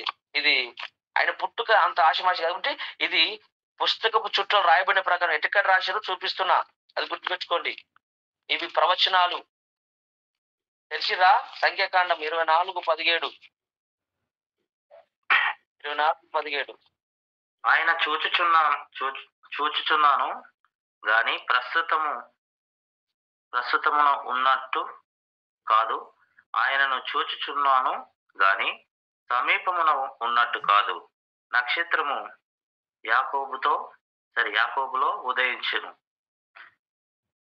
రాజదండము ఇజ్రాయేలులలో నుండి లేచును. అది చాలు ఇక్కడ ఉంటది, తర్వాత చదువుకోండి. నక్షత్రము యాకోబులో ఉదయించను. నక్షత్రము, ఒక నక్షత్రం ఎక్కడ ఉదయిస్తుందంట? యాకోబులో ఉదయిస్తుందంట. ఇది ఒక ప్రవచనం. రెండో ప్రవచనం యెషయా గ్రంథము 9వ అధ్యాయం 6వ వచనం. ఇక్కడ యేసు ప్రభుకు 5 పేర్లు ఉంటాయి, మీకు తెలుసు. ఇంతకుముందు ఒకసారి నేను చెప్పినట్టు అనుకుంటా, మీరు రాసుకోండి. నీతిడగు తండ్రి, సమాధానకర్త, 5 పేర్లు ఉంటాయి. అంటే ఒకే వచనంలో యేసు ప్రభుకు 5 పేర్లు రాయబడి ఉన్నాయి. నిత్యుడగు తండ్రి, సమాధానకర్త, ఆశ్చర్యకారుడు, రకరకాలుగా ఇక్కడ రాయబడి ఉంటుంది. అంటే ఈయన ఈ భూమి మీదకి వచ్చి ఇలా ఆశ్చర్య కార్యాలు చేస్తాడు, ఆ నిత్యుడగు తండ్రి, ప్రభులకు ప్రభుడు అని ఒక ప్రవచనము కొన్ని వేల సంవత్సరాల క్రితమే చెప్పబడింది. మనం విధంగా కొన్ని వేల సంవత్సరాల క్రితము మనము దేవునితో ఉన్నాం. ఎప్పుడు ఏర్పరచుకున్నాడు మనలను అంటే భూమికి పునాదులు వేయబడక ముందే ప్రేమ చిత్తములను స్థిరపరచుకున్నాడు, ఏర్పరచుకున్నాడు. కానీ ఎప్పుడు పంపాడు అంటే ఆ సమయం ఆసనమైంది. కానీ మనకు తెలియదు మనం అక్కడ ఉన్నామని. ఇక్కడ రాసింది కాబట్టి తెలిసింది, కాబట్టి మన చరిత్ర ఏందో అంతకుముందు తెలియదు. ఆ చరిత్ర చదువుకుందాము. ఈయన అంటే ఆయన ఇష్టం లేదు. ఎందుకంటే ఇచ్చింది అనుకో, నువ్వు ఫస్ట్ లెంకేది, నువ్వు ఎప్పుడు చచ్చిపోతానని లెంకుతావు ఫస్ట్. అమ్మ 70 ఉన్నదిరా, ఇక చూసుకుందాం తర్వాత. లాస్ట్ 69కి వచ్చినప్పుడు పశ్చాత్తాపడి ఏడిచి కన్నీరు కాల్చుకొని కాళ్ళు పట్టుకుని క్షమించే దేవుడు. కథం పరలోకం వచ్చి భూలోకంలో ఎంజాయ్ వచ్చాయి. కథం స్తోత్రం అంటారు అందరు. అట్లా నకలా చేస్తామని ఆయన ఆపుకున్నామని, అంతే కదా. మనకు యాక్టర్స్, మనం అంతేవరం క్రైస్తవులు అంటే నా దృష్టికి యాక్టర్స్ కాలం మనం చాలా కదా. కాబట్టి అట్లా ఉంటది అనమాట. అందుకే దేవుడు ఇవన్నీ మరుగుపరిచాడు, ఆయనకు మాత్రం బయలుపరిచాడు. ఎందుకంటే ఆయన డిఫరెంట్ వేలో ఉంటాడు. తర్వాత 7వ అధ్యాయము ఇదే యెషయా గ్రంథము 7:4 ఏముంటది? కన్యకకే పుట్టాలి అని రాయబడి ఉంటుంది అక్కడ. రాసుకున్నాను ఇక, ఎందుకంటే 6:19 అవుతుంది. నేను రాసుకొని చెప్తున్నా కదా. యెషయా గ్రంథం 9:6లోనేమో 5 పేర్లు ఉంటాయి. నీతిడగు తండ్రి, సమాధానకర్త, ఇట్లా 5 పేర్లు ఉంటాయి ఆయనకు అక్కడ. ఆయన ఇక్కడ ఇదే యెషయా గ్రంథం 7:14 ఏముంటదంటే ఆయన ఖచ్చితంగా కన్యకకే పుట్టాలి, డౌటే లేదు. కన్యకు అంటే మరియమ్మ గురించి చదువుకున్నాం కదా. ఆమె ఏ పురుషుణ్ణి ఎరగందై ఉండాల. ఏ పురుషుడు తన శరీరంతో కలవకుండా తన మనసులో గినక రావద్దు ఇంకా. ఎందుకంటే తన హృదయములో మోహపు శక్తితో ఏ అమ్మాయిని చూసినా అది వ్యభిచారంతో దేవుడు పలుచుకున్నాడు ఒక రకంగా. అది నూతన నిబంధన కనబడుతుంది. పాత నిబంధనలు ఖచ్చితంగా వ్యభిచారం చేయాల్సిందే. అయితే అలాంటి తలాంపులంగా తన హృదయంలోకి ఇంకా రాలేవు. పురుషుని ఇంకా ఎదగనే లేదు అసలు. ఆ తల్లికి యేసయ్య పుట్టాడు. అందుకే ఇక్కడ 7:14 ఏముంటుంది చదవండి, కావాలంటే చూడండి. యెషయా 7:4 చూడండి, ఒకటే వచనం ఉంటుంది చూడండి. కాబట్టి కాబట్టి ప్రభువు తానే యొక్క సూచన మీకు చూపును. ఆలకించుడి, కన్యక గర్భవతి కుమారుని కని అతనికి ఇస్మాయేలను పేరు పెట్టెను. స్తోత్రం. చూడండి, కన్యక గర్భవతి అయి కుమారుని కంటదంట. కన్యక గర్భవతి కావడం ఏంటంటే అదంతా వండర్, అది ప్రవచనం అంతే. ఆ మరియమ్మనే మోయగలదు, ఆ మరియమ్మనే తట్టుకోగలదని యేసయ్యకు తెలుసు. ఈ రోజు నీకు ఎన్ని శ్రమలు వస్తాయి తెలుసా, ఎన్ని బాధ, ఇది నువ్వు తట్టుకోగలవనే దేవుడు నీకు ఇస్తున్నాడు తెలుసా. ఇప్పుడు నిన్న జీరాబాద్ ప్రార్థనకు వేరు పోతే ఏం జరిగింది తెలుసా, అక్కడ నుంచి నాకు పాస్టర్తో ఫోన్ చేయించారు, ప్రార్థన చేశారు. నాకు పాస్టర్ ప్రార్థన ఏమంటాడంటే, ప్రభువా నీ దాసుడు చాలా శ్రమలు అనుభవిస్తున్నాడు, ఆ శ్రమ నుంచి త్వరగా విడిపించన్నాడు. నాకు దిమ్మ తిరిగిపోయింది, అమ్మ ఇది నిజమే కాదని. చిన్న శ్రమలు కావాలి, నాకు తిన్నిక లేదని, నాకు బట్టలు లేవని, లేదు నాకు కరెక్ట్ అందం ఇయ్యలేడు దేవుడు, లేకపోతే నా మాట మంచి లేదని, నాకు వాక్య, ఈ శ్రమలు కాదు. ఈ శ్రమలు ఏంటంటే ఈ డబ్బుల కొరకు, ఈ సేవ కొరకు, ఇదంతా అంటే ఈ టెన్షన్లు ఎక్కువైపోయినాయి. ఎందుకంటే నాకు వచ్చేది కాదు, పోయేది కాదు. అంటే దేవుని పరిచర్య ఇంత కసి ఉంటేనే, ఇప్పుడు ఇంత పోరాటం చేస్తేనే పెద్ద జర ముందుకు వెళ్తే సువార్త ఎక్కువ చేయగలము. ఇప్పుడే అవుతుంది కదా, సుతంగానే అంటే ఎప్పటికి చూడలేవు నువ్వు. ఈ మాట అనుకుంటూనే పోతావు అంతే. చేతంగానే సూతంగానే, రేపు చేద్దాము ఎల్లుండి చేద్దాం అంటే రేపు ఏం జరుగునో తెలియదు మనకు. రేపటి గురించి ఆయుధాలు వేయొద్దు, అది ప్రభు పని. అయితే ఏ పూట కాపూట మనం క్లియర్ చేసుకోవాలా. రేపు ఉంటామో సస్తామో తెలియదు, కానీ ఈ పూటకి ఎన్ని ఆత్మలు సంపాదిస్తామో, ఈ పూటకి ఏం చేయాలనో అది అట్లాగే చేసుకుంటూ వెళ్ళిపోవాలి. అందుకే కానీ ఏదో ఒక దినంలో ఖచ్చితంగా పరిచర్య ఇలా కష్టపడి 4 గంటలు లేవడానికి చాలా ఇబ్బంది అయింది మీకు, నాకు తెలుసు. కొందరు పడక మీద నుంచే మూట ఆన్ చేసుకుని కనుక మెత్త మీద పట్టుకుని ఎలక్షన్ నడిపిస్తుంటే ప్రారంభంగానే వారు దిమ్మది పద చూద్దాం నాయన, పద చూద్దామా అన్నట్టుగా చాలా మంది ఉన్నారు, నాకు తెలుసు ఆ విషయం. కానీ కొంతమంది మాత్రం యథార్థంగా లేచిన వాళ్ళు మొక్క మీద నిలబసుకొని ఇది అన్నట్టుగా లేకపోలేరు. కానీ నేనేమంటున్నంటే, ఇంత కష్టపడితే ఒకరోజు నీ ప్రతిఫలం ఖచ్చితంగా మనం చూస్తాం. ఈరోజు నిద్రను జయిస్తే బైబిలే చెప్పింది, నిద్ర మత్తును విడుము, దరిద్రాన్ని విడిచిపెట్టు నాయన. నిద్ర దరిద్రానికి ఒక వంతెన మార్గం, అది నిద్ర దరిద్రానికి ఒక రూట్. అది దాన్ని జయిస్తే మనం సింహాసనం జయించగలము. కాబట్టి దాన్ని జయించడం అంటే కష్టమే.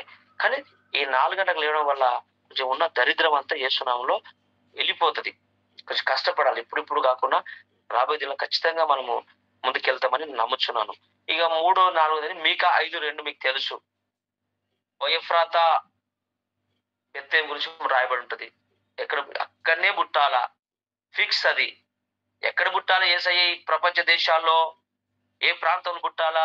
ఇజ్రాయెల్లో పుట్టాడు కదా, అక్కడే పెరిగాడు కదా. మరి ఎక్కడ పుట్టాలంటే దావీదు ఇంటిలోనే. ఏంటి తెలుసా మీకు తెలుసు కదా, రూతు దావీదు గారి సంతానంలో పుట్టాడండి. మీరు రూతు గ్రంథం బాగా చదువుకోవాలా, నేను ఎప్పుడైనా చెప్తా మాటలు. ఇప్పుడు ఇక్కడ చెప్పిన కదండి, రూతు బోయాజుల సంతానమే దావీదుకు సంతానం, అక్కడే పుట్టాడు. ఏ రూతు అయితే ఏషియాలో పరిగేరిందో అదే ఏషియాలో పుట్టాడు. కొత్తగుందా పదం, పాతగుందా? రూతమ్మ ఎక్కడైతే పరిగేరుకుందో, ఎక్కడైతే అమ్మాయిని అవమానపరచడు, యవ్వన కాలంలో ఆమెను పాడు చేద్దామని తలాంతులు వస్తే బోయాజు వచ్చి ఆమెను ముట్టవద్దు, ఆమె జోలికి మీరు పోవద్దు, ఈ పొలము ఆమెది, మీరు సమృద్ధిగా మీరు ఏరుకోవచ్చని ఎక్కడైతే దేవుడు వాగ్దానం పలికాడో అదే దావీదు ఇల్లు, అక్కడనే యేసుప్రభు పుట్టాడు. అది చరిత్ర సెలవిస్తా ఉంది. అక్కడ యెషయా పుట్టాడు, యెషయా పుట్టాడు, దావీదు తండ్రి పుట్టాడు, దావీదు తండ్రికి దావీదు పుట్టాడు, దావీదుకు ఇట్లా అక్కనే ఒకటే ఉమ్మడి కుటుంబంలో దావీదులు చాలా పెద్దది, దావీదు పురం అంటారు దాన్ని. అక్కడనే దావీదు గారు ఎక్కడ పుట్టాడో యేసయ్య అక్కడనే పుట్టాడు.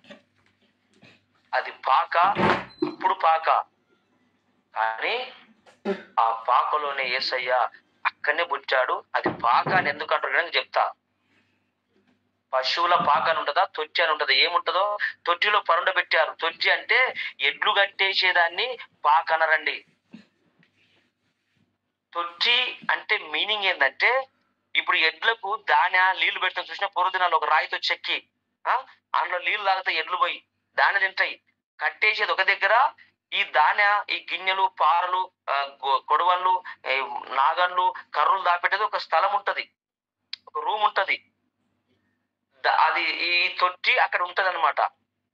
ఎప్పుడైనా ఈ తొట్టి ఎద్దు ముంగట ఉంటుందా, కొట్టంలో ఉంటుందా? ఏమన్నా ఎద్దు ఇడిచిపెట్టేసినాక ఇక్కడ నీళ్ళు ఆగుతుంది, ఇక్కడ దాని తింటది. యేసు ప్రభు ఆ రొచ్చుల బుట్టల, దాని వెనుక చరిత్ర వేరుంది. అది నేను ఎప్పుడైనా పంచుకుంటాను. ఇప్పుడు అక్కడ పోతే మళ్ళీ ఇక్కడ రాలేను, గుర్తుపెట్టుకోండి. అది దాని వెనుక పెద్ద చరిత్ర ఉందిలే. దేవుడు ఎందుకు రాయించాడంటే కొన్ని మరుగుపరిచాడు ఆయన, అంతే. ఇప్పుడు ఇంట్లో స్థలం లేదు, జనాభా లెక్కలకు వచ్చారు అందరూ. మరి పశువుల పాకలు చూస్తే పశువులన్నీ కట్టేయబడి ఉన్నాయి. మరి ఎక్కడ పుట్టాడు యేసయ్య? అక్కడే పుట్టాడు. అది దానికోసం ఆలోచించాల్సిన అవసరం ఏం లేదు. అక్కడ పుట్టినప్పుడు చలి ఉన్నదని చెప్పి తొట్టిలో పండబెడితే చలికి రాదని చెప్పి పండబెట్టినాను, అంతే. ఎందుకంటే ఇప్పుడు ఆ మాటకి నేను వస్తున్నా. ఇప్పుడు మీకా గ్రంథం 5:2 బెత్లెహేములో పుట్టాలా అన్నాడు. అక్కడ ఏ స్థలంలో పుట్టాలని లేదు, కానీ బెత్లెహేము ప్రాంతంలో పుట్టాలా, ఆ ఊర్లో పుట్టాలని రాయబడి ఉంది. అయితే నేనంటాను, దేవుని యొక్క పుట్టుక పరిశుద్ధమైన పుట్టుక. ఇది పాప పుట్టుక కాదు. ఒక పుట్టుకనేమో పురుషుడు లేకుండా పుట్టాలా, రెండో పుట్టుకనేమో ప్రవచనంతో పుట్టాలా, మూడో పుట్టుకనంటే ఇది యేసు ప్రభు పుట్టినప్పుడు నేను అంటున్నాను, ఊర్లో మన ఇళ్ళలో మన బంధువుల్లో మనకే గానీ లేకపోతే మన చుట్టుపక్కలకు మన అక్కచెల్లకి ఎవరైనా పుడితే యేసు ప్రభు పుట్టినప్పుడు ఎవరెవరు మన ఇంట్లో పుట్టినప్పుడు ఎవరెవరు వస్తారు చెప్పండి? బంధువులు వస్తారు, ఇంటి పక్కలు వస్తారు, అక్కచెల్లెలు వస్తారు, తొట్టిలో బరుండ పెడతారు, లేకపోతే ఆ పొత్తిగడ్డలు వచ్చి చూస్తారు, నామకార్థంగా వచ్చి లేదో ప్రేమగా చూస్తారు. మరి ఇప్పుడు యేసు ప్రభు పుడితే ఎవరు వచ్చారు? యేసు ప్రభు పుడితే ఎవరు వచ్చారు చెప్పండి నాకు? యెరూషలేములో దేశము, బెత్లెహేము ప్రాంతము, ఇంటిలో ప్రజలు ఉన్నారు. ఎవడన్నా వచ్చిండా ఆడికి? ఎవడైనా వచ్చిండా? పాపించడానికి ఒక పాపి వస్తారు, పరిశుద్ధడానికి ఎవరు వచ్చారు? మరి దేవదూతలు దిగి వచ్చినాయి. వచ్చినారా లేవా? ఒక పాపి పుడితే ఒక పాపి పోయి చూస్తున్నాడు, అంతేనా కాదా? ఒక పరిశుద్ధుడు పుడితే ఎవరు చూసారు? దేవదూతలు ఆకాశం నుండి దిగి వచ్చి కీర్తనలు పాడినట్టు వాక్యం ఉంటుంది. అంటే యేసుప్రభు పుట్టుక పరిశుద్ధమైన పుట్టుక. పాపులు ఎవడ చూడాల, మొదటిగా పరిశుద్ధుని ఆ పరిశుద్ధులే వచ్చి చూస్తారు. బెత్లెహేము అనే ప్రాంతంలో ఇండ్లలో జనాలు ఉన్నారు, అక్కడ పశువులు ఉన్నాయి, ఇక్కడ గొర్రెల కాపలు ఉన్నారు. తర్వాత మనం ఎవరన్నా మన ఇండ్లలో పుడితే అనేకులు వచ్చి చూస్తారు, హాస్పిటల్కి వచ్చి చూస్తారు, లేదంటే ఇంటికి వస్తే ఇంటికి వచ్చి చూస్తారు. కానీ పాపిని పాపజునికి వస్తారు, కానీ పరిశుద్ధుని పరిశుద్ధులే చూడాలి ఫస్ట్.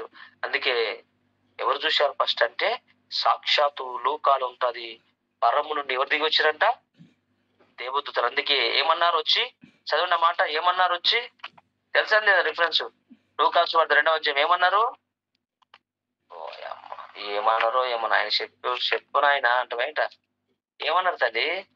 సర్వోన్నతమైన స్థలంలో దేవునికి మహిమయు, మనుషులకు భూమి మీద సమాధానం. ఇక్కడ తమ్ముడు అన్నాడు కదా, ఇక్కడ ఒక మాట మీరు క్యాచ్ చేయరు నాన్న. ఏం క్యాచ్ చేయాలి తెలుసా? ఇప్పుడు అక్కడ ఒక పదం ఉంటుంది అద్భుతంగా. ఇప్పుడు తమ్ముడు అన్నగా కానీ రిఫరెన్స్ చూడండి, నేను చెప్తున్నా. లూకా సువార్త చూడండి ఒకసారి, చూడండి బేట. మీరు అక్కడ ఏముంటది తెలుసా? చూడండి, పరిశుద్ధుని కొరకు పరిశుద్ధులే మొదటిగా దేవదూతలే దిగి వచ్చారండి. యేసు ప్రభుని మొదటిగా చూసింది ఎవరంటే సాక్షాత్తు దేవదూతలే. ఇక మరియమ్మ చూసింది కంటే మరి తల్లి కాబట్టి చూడక తప్పదు, ఆ విషయం పక్కకు పెట్టేసేయండి. దేవదూతలు చూడండి. ఇక చూడండి, ఆ వచనము 14 వచనం ఉంటది. వెంటనే 12 వచనం చూడండి. దానిలో ఒక శిశువు పొత్తి గుడ్డలతో చుట్టబడి ఒక తొట్టిలో పండుకొని ఉంటే మీరు చూసేదరని ఇది దేవదూత వెళ్ళి గొర్రెలకు చెప్తుంది. కానీ వాళ్ళు ఇంకా రాలేరు. చెప్పుడైతే చెబుతుంది పోయిగా వాళ్ళు ఇంకా రాలేరు. వాళ్ళు రాకముందే వచ్చేసి చూడండి, వెంటనే పరలోక సైన్య సమూహం ఆ దూతతో కూడి ఉండి సర్వోన్నతమైన స్థలములలో దేవునికి మహిమయు, ఆయనకి ఇష్టమైన మనుషులకు భూమి మీద సమాధానం కలుగునుగాక. ఏంటంటే ఎవరైతే యేసయ్యను చూసి తనకి ఇష్టంగా బ్రతుకుతారో ఈ భూమి మీద వారికి సమాధానం దొరుకుతుంది. మొదటి వాగ్దానం వచ్చిందండి. అంటే కుటుంబాల్లో సమాధానం లేక, డబ్బు లేక విషయం పక్కకు పెట్టు, ఆహారం లేక విషయం పక్కకు పెట్టు, ప్రేమ లేక విషయం పక్కకు పెట్టు. కానీ భార్య భర్తలకు ప్రేమ లేకపోయినా తాళి కట్టినందుకు సంసారం చేస్తున్నారు, పిల్లలు పుట్టినందుకు చేస్తున్నారు. ఏదో ఒక రకంగా నడుస్తుంది, అట్లో ఇట్లో నడుస్తుంది. ఇంట్లో ఉండబుద్ధి కాకపోయినా ఏదో ఒక రకంగా ఉండగలుగుతున్నాం. కానీ సమాధానం కనుక లేదనుకో, ఈరోజు తప్పిపోయిన కుమారుడు వారిపోయినాడు, వారిపోతాం. మనిషితో సమాధానం కావాలి ఫస్ట్.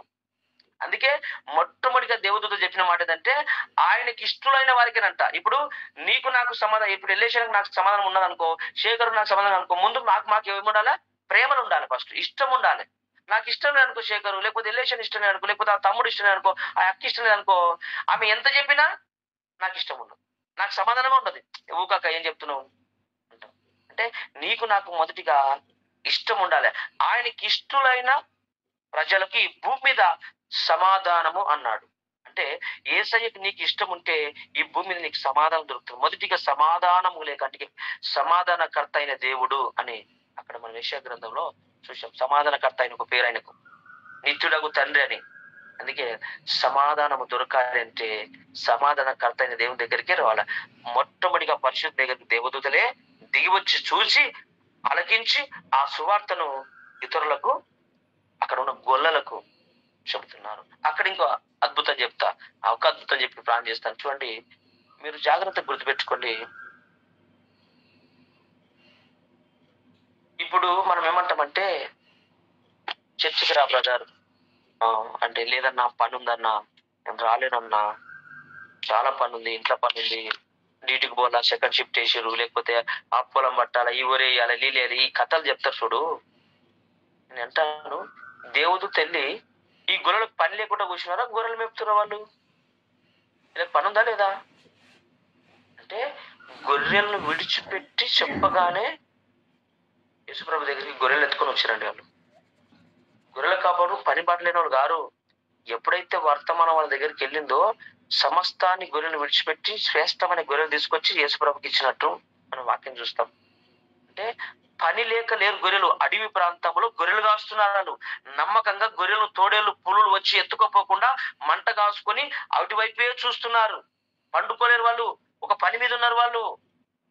నీ లెక్క నా లెక్క నిద్రపోలా ఎవడన్నా గొర్రెలు ఎత్తుకోపోనని నమ్మకంగా వారికి ఇచ్చిన గొర్రెలను, వాళ్ళ తల్లిదండ్రులు ఇచ్చిన గొర్రెలను నమ్మకంగా గొర్రెలు కాస్తున్నారు. అనేక ప్రాంతాలు తిరుగుతున్నారు. వాళ్ళకి ఒక పని ఉంది. ఒక దగ్గర మేపేవారు కాదు, ప్రాంతాలు తిరగాలి వాళ్ళు. వారి దగ్గరికి వర్తమానం వెళ్ళినప్పుడు వాళ్ళు సమస్తాన్ని విడిచిపెట్టి ప్రభుని కొరకు వచ్చి చూసి ఊర్లోకి వెళ్ళి గొర్రెలను విడిచిపెట్టి వెళ్ళి సువార్త చెప్పారండి. మరి నువ్వు విడిచిపెడుతున్నావు పనిని? నువ్వు విడిచిపెట్టవు. పని ఉంది బ్రదర్, అది ఉంది బ్రదర్, నేను రాలేను బ్రదర్. సోది, ఈ సోది కబురు కాదురాని. దేవుడి కొరకు ఇంతకు నువ్వు నీ భార్య కొరకు తెల్లందాకా పనిచేస్తున్నావు, నీ బిడ్డల కొరకు, ఫ్యూచర్ కొరకు ఎంతోగానో కష్టపడుతున్నావు. నిన్ను సృష్టించిన సృష్టికర్త కొరకు, నీకు ప్రాణ పెడితే కొరకు, ఇంకా నీ సంపకుండా ఆపుతున్న దేవుని కొరకు ఒక్క రోజైన ఆదివారం నువ్వు సేవలో ఉండలేవా? ఒక్క రోజైనా ఉండలేవా? ప్రభు అన్నాడా, ఒక్క గడి అయినా పేతురు యోహానులారా ప్రార్థించరా మీరు అన్నాడు. ఒక గడి అయిన అన్నాడు, ఒక దినం అనలేడు ఆయన, ఒక గడియా. నేను అంటున్నా, ఒక్క దినమైన ప్రభు కొరకు నీ పొలాన్ని, నీ భార్యని, నీ ఇల్లు, నీ ఆకిని విడిచిపెట్టలేవా? నీ పని విడిచిపెట్టలేవా? నీ సుఖభోగాలు విడిచిపెట్టలేవా? దేవుని కొరకు ఆదివారం ఒక్కప్పుడైనా నువ్వు తిరగలేవా?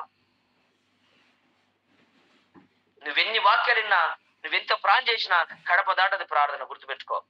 నువ్వెంత వగిలిచి తాల్పేసి పప్పేసినా, నువ్వెంత డ్రామాగాని అని యేసుప్రభుకు తెలుసు. నువ్వు యాక్టర్ అని తెలుసు. నువ్వు కేవలము యాక్టర్ క్రైస్తవులని యేసుప్రభుకు తెలుసు. అలాగే ఆయన ఆత్మ పొందిన విధంగా నువ్వు ఎలాంటి తెలుసు. ఆనాడు గొర్రెలు ఎక్కడ మెప్తురు రిలేషనా చెప్పాలి ప్రశ్న. గొర్రెల కాపర్లు అడవి ప్రాంతంలో గొర్రెలు పండుకున్నప్పుడు మంట కాసుకొని గొర్రెలు ఎట్టుపోతాయని కావలితో కూర్చున్నారు. గొర్రె తప్పిపోతే నా యజమానుడు ఏమంటాడో, నా తండ్రి ఏమంటాడని నమ్మకంగా కాస్తుంటే వారి దగ్గరకు దూతెళ్ళి చెబితే చలిమంట కాసుకున్న సందర్భంలో వాళ్ళు ఏం చేశారు, ఆ గొర్రెలు తీసుకొని పోయి దేవుని చూసి ఏమన్నారు, వాళ్ళు ఊర్లోకి వెళ్ళి గొర్రెలు విడిచిపెట్టి ఊర్లోకి వెళ్ళిరండి. గొర్రెలను కొట్టుకొని పోలే వాళ్ళు. అంటే వాళ్ళ బాధ్యత విడిచారు, వాళ్ళ పని మర్చిపోయారు. ఎందుకు? ఒక పని అప్పచెప్పబడ్డది. ఏం పని? సువార్త ప్రకటించమని వాళ్ళకి చెప్పాడు దేవదూత. వాళ్ళు వెళ్ళి చెప్పారు. మరి నువ్వు చెప్తున్నావు ఎవరికైనా? నీ పని విడిచిపెట్టి కనీసం 6 దినములు పని చేసి 7వ దినం విశ్రాంతి అన్నాడు దేవుడు. 6 దినములు పని చేసుకో, పొలం కాడికి పో, డ్యూటీకి పో, ఆట అన్నాడు, నీ నచ్చినట్టు బ్రతుకు. ఎందుకంటే దేవుడే అన్నాడు ఆ పదము. 6 దినములు పని చేయి, 7వ దినం విశ్రాంతి. ఎందుకంటే 6 దినాలు పని చేయకుండా ఉంటే మన కానా సోనా దొరకదు. కాబట్టి 6 దినం నీ భార్య కొరకు, నీ కుటుంబం కొరకు, నీ పొలం పని, నీ జాబ్, నీ డ్యూటీ చేసుకో. 7వ దినం విశ్రాంతి దినం కాబట్టి ఆ దినమంతయు నాలో ఉండాలన్నాడు. 2 గంటలకు వీడు ఏదో 2 కిలోల బరువు, కొన్ని కోట్ల బరువు ప్రపంచమంతా వీడే ఫీల్ అవుతాడు. ఒకటే సర్వీస్ కు మెలికలు తిరుగుతూ ఉంటారు. నీలో ఆత్మ ఉందని నమ్మమంటావా? నీకు పరిశుద్ధాత్మ ఉందని నమ్మమంటావా? నేను సత్యం నమ్మా. ఎందుకు తెలుసా? వాక్యానుసారంగా బ్రతక నువ్వు వాక్యం కలిగిన దేవుని ఏం ఆరాధిస్తావు? ఆ 2 గంటలకి నువ్వు సరిగ్గా కూర్చుంటావా? అటు ఇటు ఇటు అటు యథార్థంగా కూర్చుని దినమే లేదే. నువ్వు వాక్యం పెట్టుకొని కూర్చోవు, బైబుల్ పెట్టుకొని కూర్చోవు, ఫోన్ మాట్లాడు, లేచి ఆ 2 గంటల్లో సగము నీ గంట సోదికే పోయింది. ఎక్కడన్నా దేవుని ఆరాధించేది మనం? ఎక్కడన్నా ప్రభును మనసారా స్తుతించేది? ఎక్కడన్నా ప్రభును యథార్థంగా ఆర్ట్ఫుల్ గా ఒక లవర్ తో మాట్లాడితే గంటలు గంటలు మాట్లాడతాం, ఒక భార్యతో మాట్లాడితే బెడ్రూమ్ గంటలు గంటలు మాట్లాడతాం, ఒక కొడుకుతో మాట్లాడతాం, ఒక కుక్కతో మాట్లాడితే కుక్కను ఒక గంట సేపు వాడు తోలకు ఉండబోతుంది, అటు బాత్రూమ్ తీసుకుపోయిస్తున్నాడు. అంత టైం ఉందిరా నీకు. ఒక పిల్లిని పెంచుకుంటున్నావు, ఒక కుక్కని పెంచుకుంటు, అన్నిటికీ టైం ఉంది. కానీ యేసు ప్రభు గ్రంథం నీకు ఒక్క నిమిషం టైం లేదు. నీకు ఒక 2 నిమిషాలు లేదు, ఒక 2 అధ్యాయాలు లేవు. ఫోన్ వస్తామంటే జబర్దస్త్ చూస్తావు, అది చూస్తావు, గంటలు గంటలు చూస్తావు. ఛార్జింగ్ అన్న అయిపోవాలా, లేదంటే ఎవడైనా నీ దరిద్రంగా పిలవనన్నా పిలవాలి. నేను అప్పటిదాకా ఆ మైక్ అనుకుని బయటికి రావు. కానీ పరిశుద్ధ గ్రంథం కానీ ఎప్పుడైనా అంత పూర్తి చదివినవా? అంతగానో మోకాల మీద కూర్చున్నావు ఎప్పుడైనా? అంతవరదాకా గదిలోకి వెళ్ళి డోర్ వేసుకున్నావా? జన్మలో జరగలేదు అది. ఇక ఆదివారం వచ్చి సంఘాల్లో పాట పాడమంటే చూడాలి. వాళ్ళ పాటలు ప్రాణం చేస్తుంటే నాకు అనిపిస్తుంది. అదే కొందరు ప్రాణం చేస్తుంటే నాకు ఇష్టం ఉండదు. ఎవరు ప్రాణం చేసి ఎట్లా చేస్తుంటుందో వాళ్ళ ఇప్పుడు లోకరీతిగా ఏదో మిస్టేక్ ఉండొచ్చు. నేను మిస్టేక్, ఎందుకంటే నీవు పాపు అని అనడానికి నాకు అంత సీన్ లేదు. నేను ఒక పాపినే, మనం అందరం పాపులమే. పాపల గురించి, పాపం గురించి మనం ఖండించుకోవద్దు. ఎందుకంటే నువ్వు పాపి అంటే నువ్వు పాపి అనే అధికారము ప్రపంచంలో వేసుకోదక్క ఎవరికి లేదు, ఎవరికి లేదు. నువ్వు పాపి అని అనడానికి మనకు, కానీ నీవు వాక్యానుసారంగా లేవని మాత్రం చెప్పొచ్చు. మనం ఆ విషయం మాత్రం ఖండించవచ్చు. నువ్వు పాపి ఉరబై, నువ్వు దొంగ ఉరబై, మనకెందుకు? మనకు అవసరం లేదు. ఎందుకంటే యేసయ్య అన్నాడు ఆ మాటలో. మీరు పాత నిబంధన క్యాలెండర్ రాసి పెట్టిన అనుకుంటా. ఇక్కడ ఏముంటుందంటే యోహాను సువార్త 3:15 ఉంటది. ఏముంటుంది? రక్షణ పొందుటకే గాని లోకమునకు తీర్పు తీర్చుటకు నన్ను దేవుడు పంపలేడు. యేసు ప్రభువుగా అనలేడు నువ్వు పాపివి, నువ్వు దొంగవు అనలేడు. క్షమించుకుంటూ వెళ్ళిపోయాడు. అంటే మన విధంగా వాళ్ళ వ్యక్తిగత జీవితంలో ఎంట్రీ కావద్దు, కానీ వాక్య విషయానికి వస్తే ఎంట్రీ కావాలి. అన్నా నువ్వు క్రైస్తవుడు కదా, నువ్వు వాక్యం చదువుతున్నావా, ప్రాణం చేస్తున్నావా, చర్చికి వస్తలేవా, ఏమైంది అని అడగొచ్చు. కానీ నువ్వు తాగుతున్నావు అంట కదా, నువ్వు వ్యభిచారం అంట కదా, నువ్వు దొంగవంట కదా, అవి నీకు కలిసిన సోది. అది ఎందుకు తెలుసా? అవి అట్లా అన్నావు అనుకో, వాడు ఇంకా జర దూరం అయిపోతుంటాడు. వాడు నీ మీద పుట్టుకుంటాడు, ఇటు చర్చిపోయిన ఏం రామరాబాయిగా అన్నట్టు ఫీల్ అయిపోతున్నాడు. అందుకే ఆ పర్సనల్ విషయం ఎవరైనా నీకు స్నేహితంగా ఉండి నీ మాట కట్టుబడి ఉండి, ఇప్పుడు అట్లా ఎవరికి చెప్తాము? భార్యలకు, మన పిల్లలకే చెప్తాం. ఎందుకంటే వాళ్ళు మన మాట వింటారు కాబట్టి. భార్య మనం తప్పు చేసింది అనుకో మనం చెప్తాం. ఇప్పుడు పక్కన భార్య చేసింది అనుకో, ఫోన్ మాట్లాడుతావు అన్నావు అనుకో, చెప్ప గుయ్యమంటది. నీకెందుకు రగాడిది? నా భర్తని అడిగితే నువ్వే వాడు నన్ను అడగనికి అంటది. అవసరమై సోది మనకు. ఇప్పుడు పక్కన పిల్లలు, అరే నువ్వు తాగుతున్నావు అంట అంటే, పోవాయి నీ కొడుకుని చూసుకో ఫస్ట్ అంటాడు. వాడు చెంప చెల్లమంటది. నీ కొడుకు నువ్వు చెప్పుకో.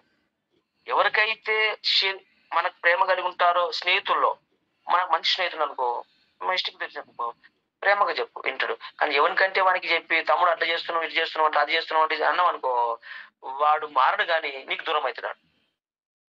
అనవసరంగా నేను విడిచిపెట్టి వెళ్ళిపోతాడు. ఎందుకంటే వాడిలో ఉన్న తప్పు నువ్వు చెప్తున్నావు మంచిదే, కానీ నువ్వు షెడ్యూల్ అయిపోతావు వానికి.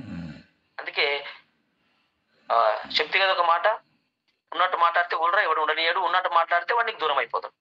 అందుకే నీకు అవసరం లేని మ్యాటర్ అదంతా. వాని పర్సనల్ నీకు అవసరం లేదు. ఎందుకంటే వీలైతే వాని కొరకు ప్రాణం చేయి, లేదంటే ఎక్కువగా ఫోకస్ చేసి తమ్ముడు వాక్యం చదువుకోరా, ప్రాణం చేయరా అని వాని వాక్యానుసారంగా రాపిడి చేయి బాగా. ఎందుకంటే ప్రార్థించేవాడు పాపం చేయడు, పాపం చేసేవాడు ప్రార్థించాడు. కాబట్టి వాడు ఇప్పుడు పాపం ఉండనుకో, ఉదాహరణకు అది నేనైనా నువ్వైనా, వాడు ఏం చేయాలి? బాగా సేవలకు, గృహ కొడికలకు, దానికి దీనికి నడిపించాలి. నడిపిస్తే ఏమైతే వానికి ఏ దూరం అవుతుంది? అది దూరం అయిపోతుంది. వాడు ఇప్పుడు ఉదయం ఫోన్ మాట్లాడే అలవాటు ఉంది వానికి, ఆ టైంలో నువ్వు ప్రేరణ పిలుచుకో. సాయంత్రం పూట కొన్ని రోగాలు ఉంటాయి, జబర్దస్తులు, టీవీలు చూసి అప్పాలు పెట్టే స్థితి ఉంటుంది కొందరికి. ఆ టైంలో నువ్వు గురకుడు దొరకపో, ఆడ ఫోన్ వస్తాడా, ఆడ అగల మీద కూర్చుంటాడా? అప్పుడు ఏం చేస్తాడు? ఒక పాటను పాడను చేస్తాడు. అప్పుడు ఏమవుతుంది? దీనికి దూరం అయి దానికి దగ్గర అవుతాడు. అట్లా చేయాలా? అందుకే నేను ఎంతమందిని అంటే ప్రార్థనకు ఎందుకు పిలుస్తుంటే కిందికి పిలుస్తా. వాళ్ళ తప్పులని వాళ్ళ పాపలని అనట్లేదు కానీ ఖాళీగా కూర్చొని సోది పెట్టుకున్న బదులు, ఫోన్లు వచ్చే బదులు, వానితో మీద టైం పాస్ చేసే బదులు, అరలో మీద సోది ముచ్చట్లు పెట్టే బదులు, ఎప్పుడు చచ్చిపోతామో తెలియదు కాబట్టి మన కొరకు ఒక సేవకునికి సహకరిస్తే, ఒక ప్రాంతానికి వెళ్తే నీ పాట ద్వారా లేకపోతే నీవు చేసే ప్రార్థన ద్వారా ఎదుటోనికి మారు మనసు పుట్టవచ్చు. నీ కన్నీటి ద్వారాని కొన్ని ఉంటాయని అందుకే గురుకుడిగలకు దాని దగ్గరికి పిలుస్తా ఉంటా. నేను ఒక్కరి పోయి నన్ను రమ్మంటారు, కాకపోతే ఎందుకు జాత అంటే అందరం కలిసి సేవ చేసుకోవాలని. అందుకే చెప్తా, అందరు ఉండాలి నాన్న, అందరు రావాలి నాన్న అని చెప్తా. ఇక ఆడు సోది చెప్తుంటాడు, ఇక నాకు ఇది అయింది, నాకు అదే అయింది, ఇదే అయింది అంటాడు. నువ్వు ఎన్ని సోదులు చెప్తున్నావు నాయన, అన్ని సోది అక్కడ రికార్డ్ అవుతున్నది. నువ్వు సోది చెప్పి ఏం చేస్తున్నావో అది రికార్డ్ అవుతుంది అక్కడ. ఎందుకంటే ఆయన కంటికి ఏది మరుగై ఉండలేదు. అదంతా డేటా తీస్తాడు రేపు పొద్దుగల. కొడుక ప్రేరుకు రమ్మంటే ఊరికి పోయినావు, ఆయనకేం చెప్పినావు, బోత్ కామే భయ్యా. ఈ కాము కీము అంతా తీసే టైం వస్తుంది. అందుకే వేరే విషయంలో దూతలు గొర్రెలను కాచుకుంటూ మంట కాచుకుంటున్నారు. గొర్రెలు ఎక్కడ దాకపోతాయని చూస్తే వాళ్ళకి వచ్చి దేవతలు చెప్పినప్పుడు ఏం చేసిండ వాళ్ళు ఊరిలోకి వెళ్ళి సువార్త ప్రకటించారండి. సమస్త ఆ జాబుని విడిచిపెట్టి వెళ్ళి సువార్త చేశారు. ఈరోజు నీకు ఆదివారం ఏ పని నన్ను విడిచిపెట్టాల్సిందే. నీకు ఏదున్నా ఆదివారం, ఎందుకంటే ప్రతిదినము చేయాలనడానికి నువ్వు సేవకుడి కావు కదా. ఎందుకంటే నువ్వు జాబరు, లేకపోతే నీ కుటుంబం భారం ఉంది, అవి అన్నీ ఉన్నాయి. కాబట్టి ఆ దినముల కోసం నేను ఎక్స్పెక్ట్ చేస్తా. ఆదివారం వచ్చిందంటే నువ్వు తింటావో తినో తెలియదు కానీ సంపూర్ణంగా భార్య నేను ఈ రోజంతా ప్రభులో ఉండబోతున్నా. నాకేం ఫోన్ చేసినా, ఏమన్నా ఎమర్జెన్సీ నీకు పాలు దిగుతలేవంటే నాకు ఫోన్ చేయి, వచ్చి నేను పాలు పోస్తా. అంతేగాని కూరగాయలు పట్టుకరా, చికెన్ పట్టుకరా, మా అమ్మోళ్ళు వచ్చారు నన్ను విడిచిపెట్టి ఉండలేవా, పిల్లలు ఆడుతున్నారు, ఈ సోది చెప్పి వాళ్ళు విడిచిపెట్టి చేస్తే వాళ్ళ కొద్ది ఒక సోదిగాడు వీళ్ళు సాకు. వీళ్ళు నిజంగా అర్థం చేసుకున్న భార్య ఉంటే, ప్రభులో ఉంటే ఏ భార్య ఎంత కష్టమైన పరిస్థితి కానీ ఆటంకపరుస్తుంది. నిజంగా ఆత్మ కలిగిన భార్య అయితే ఎంత కష్టమైన పరిస్థితి. ఎందుకంటే పిల్లల కొరకు తల్లిదండ్రులు ఎంత కష్టపడతారో, ప్రభు సేవ కొరకు నా భర్త పోయిందంటే భార్య ఏమైనా పరిస్థితి అండి. ఆమెలో విధంగా ఏసు ఉంటే, లేదంటే ఆమె మొదటి శత్రువు నీకు ఇంట్లో. దేవుడు అంటావు, ఏం దేవుడు రా, ఫోన్ ఎత్తుకో, ఎట్టు అవుతున్నావు, సార్ ఆదరణ చేసినాము ఎక్కువైంది అంటే వాడు ఆడికి పుష్ అవుతుంది వానికి. అదే మటన్ కోత అంటే గంట పోయినా గాని ఇదేంటి పిల్లలు ఎందుకు సతాయిస్తున్నారు, మీకు ఇదే పట్టుకురాపో అంటది.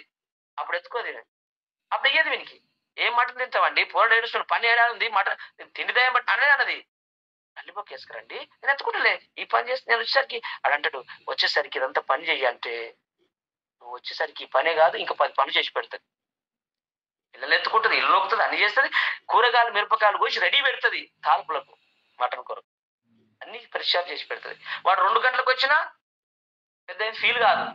ఎందుకంటే వాడు ఏదో సోచి చెప్తాడు, లైన్ ఉంది అంటాడు, ఏదో అంటాడు, అయినా మటన్ ద్వారా నేను క్షమించును కాక అంటది, వచ్చుకుంటది ఆ రోజంతా. కాబట్టి సువార్తకి వెళ్ళి 6, 7 అయింది, 9 అయింది అనుకో ఫోన్ చేస్తుంది. చాలా మంది ఫోన్, నేను అందుకే సువార్తకు పోతే ఫోన్ రావద్దండి. ఎందుకు తెలుసా, సువార్త పోగడమే మన ధర్మం, రావడం మన ధర్మం అయితే. ఎందుకంటే ప్రభు పని మీద పోయినామంటే అట్టేంటి అక్కడనే పరలోకంగా పోవచ్చు, చెప్పలేము, ఏదన్నా జరగవచ్చు. కాకపోతే వస్తున్నారా అండి, ఇంకెక్కడున్నారు, ప్రేమగా అడుగుంటా తప్పలేదు.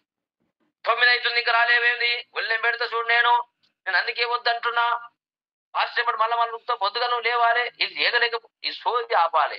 అయ్యా 10 అవుతుంది, మరి ఎందాక వచ్చారు, ఇంకా ఆయనే ఉన్నారా, వస్తే మెల్లెంగా రండి, ఓకే, మరి తినొస్తున్నా, లేకపోతే మరి రైస్ అయితే నేను పెట్టలేను అక్కడ. ఈ ప్రేమకు తప్పేం లేదు. అదిగో ఇంకెన్నిసార్లు చెప్పాలి, ఈ సోది ఆపోదు.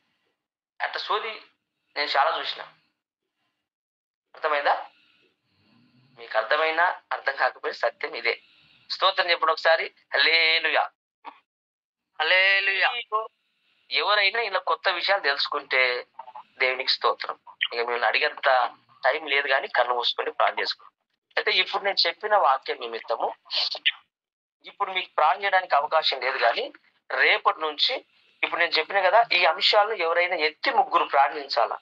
అందుకే నాకు ఇప్పుడు ఆదివారం మీరు అన్నందుకే చెప్పిన చూడండి. వాస్తవానికి నేనంగా ఇప్పుడు మళ్ళీ ఇప్పుడు 7 అవుతుంది కదా, నేను ఫ్రెష్ అవ్వడానికి 8, మళ్ళీ 6 గంటలకి వర్షంలో పోవాలంటే మళ్ళీ ఒక 20-26 కిలోమీటర్లు పోవాలా. మరి ఆడున్న సంఘర్షులు అంటే 10 నిమిషాలు రాగలుగుతారు. ఇప్పుడు నేను ఫ్రెష్ అప్ కావాలా, ఇది 1 గంట, మళ్ళీ నేను ఓనికి 1 గంట, కథ పెద్దగా ఉన్నది. అయినా నేను ఓపిక పట్టినా, మళ్ళీ అక్కడ టైంకి పోవాలి. ఈ సోది అలా చెప్తే వినరు ఎవరు. ఎందుకంటే వాళ్ళు వినకపోయినా దేవుడు వినడు. దీని కొరకు దాని అవ్వ కోసం భూమిడిచి పెట్టినట్టు చేయదు. దేని షెడ్యూల్ దానికే ఉండాలి. ఏదో కొన్ని సందర్భాలు మిస్ అయితే దానికి క్షమాపణ కోరుకోవాలా, పశ్చాత్తపడాలా. అందుకే నేను ఏమంటున్నా అంటే, ఇలా వాక్యం చెప్పిన తర్వాత ఒక ముగ్గురు ప్రార్థించాలా. నేను చెప్పినప్పుడు కొందరికి అర్థం కాకపోవచ్చు, లేకపోతే కొంచెం మాట గొట్టుగా రావచ్చు, లేకపోతే అప్పుడు మీరు ఏమైనా బిజీ ఉండొచ్చు, లేకపోతే మీరు లెఫ్ట్ అయ్యి రైట్ కావచ్చు. అటువంటి టైంలో మళ్ళా ముగ్గురు ఎవరైనా ప్రార్థించారు అనుకో, ప్రభా ఈ వాక్యంతో మాతో మాట్లాడవు ప్రభా, మరి నిజంగా నీ దాసు చెప్పినట్టు నీ లేఖనం సెలవిస్తుంది కదా ప్రభా, ఇది మేము మా జీవితంలో ఇది ఉంది ప్రభా, నిజంగా తొలగించని నువ్వు ప్రార్థించినప్పుడు ఎదుటికి అవును ప్రభా నా అలగడం ఉందిగా, ఇది నిజంగా కదా, వాక్యం యెషయా గ్రంథంలో మాట్లాడుతుంది కదా, నిజమే కదా అని ఆ పదాలు ఎత్తి పట్టి అవన్నీ నువ్వు మరలా రిపీట్ చేసుకోవాలా. రిపీట్ చేయడం వల్ల ఏమైతే ఖచ్చితంగా ఏ రోజులకు మళ్ళా వాక్యం ఫిక్స్ అయిపోతుంది అనమాట. అందుకే స్కూల్లో చెప్తారు కదా, నెక్స్ట్ నువ్వు చదువురా, నువ్వు చెప్పరా, అదే మళ్ళీ చెప్పిస్తారు. ఎందుకంటే అందరికి అర్థం కాని పని బాట లేక కాదు అది. అట్లా రిపీట్ చేయడం వల్ల ఆత్మల వాక్యము ఫిక్స్ అయి ఉంటుందని నా ఉద్దేశం. ఇప్పుడైతే లేదు, కానీ వచ్చే రేపటి నుంచి అలా నాకు త్వరగా అవకాశం ఇవ్వండి, నేను మరలా మీకే అవకాశం ఇస్తాను ప్రార్థన చేయడానికి. ఓకేనా? పరిశుద్ధ ప్రేమ కలిగిన కన్న తండ్రి, ఉదయకాల సమయంలో నాతో మీరు మాట్లాడేందుకు వందనాలు. అనేక విషయాలు మాతో మాట్లాడుకుంటూ వచ్చినావు, స్తుతులు స్తోత్రము. మరి ఇప్పుడు వచ్చిన ప్రతి ఒక్కరిని మీరు దీవించి ఆశీర్వదించి ఈ రోజు జరుగుతున్న ప్రతి ఆరాధనలో మాకు తోడు నీడ ఉండమని యేసు క్రీస్తు నామములో అడిగి వేడుకుంటున్నాం మా పరమ తండ్రి. ఆమేన్. తండ్రి అయిన ప్రేమ, కుమారుడు పరిశుద్ధాత్మ శ్వాసం ఇప్పుడు నీళ్ళప్పుడు సదాకాలం మనందరికి తోడైండును గాక. Amen. Amen. God bless you. సమయం లేనందుకు నేను ముగిస్తున్నాను. అందరికీ వందనాలు. Thank you.